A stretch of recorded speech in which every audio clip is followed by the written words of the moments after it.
စိန်ချက်သုံးစားပူရှာပါပြီးတကရက်ကိုဒေါ်လာတန်းကျော်အထိတန်ဖိုးရှိတဲ့ရတနာအကြောင်းတင်ကြားဖူးပါသလားရတနာတွေရဲ့ဘရင်လူတင်စားကြတဲ့ပရမများဟာကမ္ဘာသမိုင်းတစ်လျှောက်အာဏာနဲ့အစည်းအစိမ်ရဲ့ပြယူဖြစ်ခဲ့ပါတယ်ဒီနေ့မှာတော့ခိုသွေးရုံလို့ခေါ်တဲ့အဖို့တန်ပရမများတွေအပါအဝင်ကမ္ဘာအကောင်းဆုံးပရမများထွဲရ10နိုင်ငံနဲ့သူတို့ရဲ့မယုံနိုင်စရာပေါက်စီးတွေကိုတင်ဆက်ပေးသွားမှာဖြစ်လို့အဆုံးထိကြည့်ရှုပေးပါအောင်ခင်ဗျာ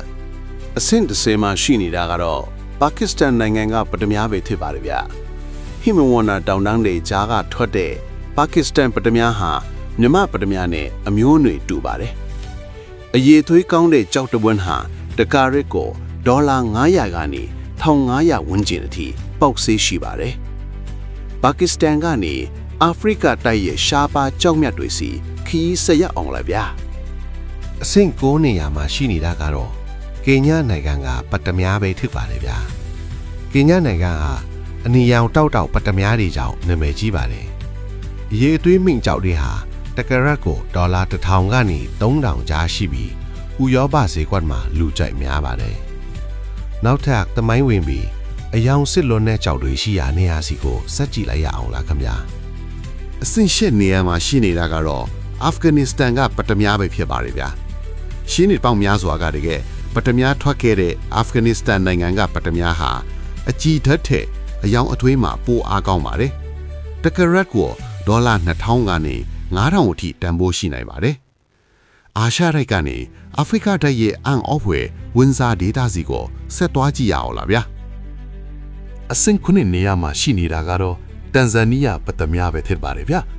တန်ဇာနီးယားပတ္တများဟာတဘာဝအတိုင်းအလွန်တောက်ပလို့လူသိများပါတယ်ဝန်စာဒေတာထက်ကြောက်ကောင်းတဲ့ပွင့်ဟာတကယ်ရက်ကိုဒေါ်လာ3000ကနေ8000ဝန်းကျင်အထိပေါက်ဈေးရှိတတ်ပါတယ်အရှေ့တောင်အာရှမှာမြန်မာနဲ့မျိုးနွယ်တူထရှိတဲ့နောက်ထပ်နိုင်ငံကတော့အဆင့်6နေရာကဗီယက်နမ်နိုင်ငံကပတ္တများပဲဖြစ်ပါတယ်ဗျာဗီယက်နမ်ပတ္တများဟာခရမ်းရောင်တန်းတဲ့အနီရောင် purplish red ရှိပြီးမြန်မာပတ္တများတွေခွဲခြားကဖြစ်ပါတယ်အရေးသွေးကောင်းရင်တကာရက်ကိုဒေါ်လာ9000ကနေ1000အထိတန်ဖိုးတက်နေပါတယ်ကျောင်းရက်လောကရဲ့မျက်နှာသစ်ဖြစ်ပေမဲ့ဈေးကွက်ကိုလွှမ်းမိုးထားတဲ့နိုင်ငံကိုရောက်လာပါပြီဒီနိုင်ငံကတော့အဆင့်9နေရာကမာဒါဂတ်စကာနိုင်ငံကပတ္တများပဲဖြစ်ပါတယ်ဗျာမာဒါဂတ်စကာဟာ21ရာစုရဲ့ပတ္တများတိုက်ကြီးပါပဲအကြည်ဓာတ်ကောင်းမွန်လွန်းသည့်ထိတ်တန်းအဆင့်ကြောက်တပွင့်ဟာတကရက်ကိုဒေါ်လာ8000ကနေ15000ကျော်အထိပေါက်ဈေးရှိပါတယ်အကြည်ဓာတ်မှာနံပါတ်1လို့ပြောလို့ရတဲ့တီရီလင်္ကာနိုင်ငံစီခရီးဆက်ကြရအောင်လားဗျာ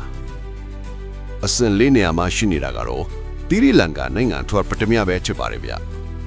တီရီလင်္ကာပတ္တများဟာအယောင်ချော့ရမယ်မိတောက် brilliance အလွန်ကောင်းပါတယ်ပန်းရောင်ဘက်တန်းတဲ့အရေးသွေးမင်းကြောက်တွေဟာတကရက်ကိုဒေါ်လာ1000ကနေ2000ဝန်းကျင်အထိရှိနေပါတယ်ပထမလောကရဲ့အယောင်အဝယ်အချက်အခြာဖြစ်တဲ့ရိုးရရခေါ်ထိုင်းနိုင်ငံစီတို့စက်ကြည့်ကြရအောင်လားခင်ဗျာအဆင့်3နေရာကထိုင်းနိုင်ငံထွက်ပထမကဆိုရင်လေအနီရင်ရောင် brownish red ရှိပြီးခိုင်ခံမှုမှာထိတ်တန်းမှာအရေးအသွေးကောင်းတဲ့ကြောက်တပွင့်ကိုဒေါ်လာ15000ကနေ3500ဝန်းကျင်အထိဈေးကွက်မှာအယောင်းဝယ်ဖြစ်နေပါတယ်ကဲအခုဆိုရင်လက်ရှိကမ္ဘာဈေးကွက်ကိုအဓိကထိန်းချုပ်ထားတဲ့မိုဇမ်ဘစ်နိုင်ငံကိုရောက်ရှိလို့လာပါပြီခင်ဗျာအဆင့်2နေရာမှာရှိနေတာကတော့မိုဇမ်ဘစ်နိုင်ငံထက်ပတ္တများများပဲဖြစ်ပါတယ်ဗျမိုဇမ်ဘစ်ဟာမြန်မာပတ္တများရဲ့အကြီးဆုံးပြိုင်ဘက်ပါ2023ခုနှစ်က Estrella di Fura လို့ခေါ်တဲ့မိုဇမ်ဘစ်ပတ္တများဟာဒေါ်လာ34.8 သန်းနဲ့စံချိန်တင်ရောင်းချခဲ့ရပါတယ်တကယ်တော့ဒေါ်လာ9000ကနေ3သိန်းကျော်အထိတန်ဖိုးရှိနေပါတယ်နောက်ဆုံးမှာတော့ကမ္ဘာကအတိအမှတ်ပြုထားတဲ့ဘယ်သူမှမရှင်နိုင်တဲ့နံပါတ်1နေရာမှာနေတဲ့နိုင်ငံကတော့ကျွန်တော်တို့ရဲ့မြန်မာနိုင်ငံမိုးကုတ်ကပတ္တများပဲဖြစ်ပါတယ်ဗျမြန်မာပတ္တများဟာ Patience Blood ခိုသွေးရောက်အစစ်အမှန်ဖြစ်ပြီးတကရက်ကိုတင်ဒေါ်လာ1တန်းကျော်အထိတန်ဖိုးရှိနိုင်ပါတယ်2015ခုနှစ်က Sunrise Ruby လို့ခေါ်တဲ့မြန်မာပတ္တများဟာ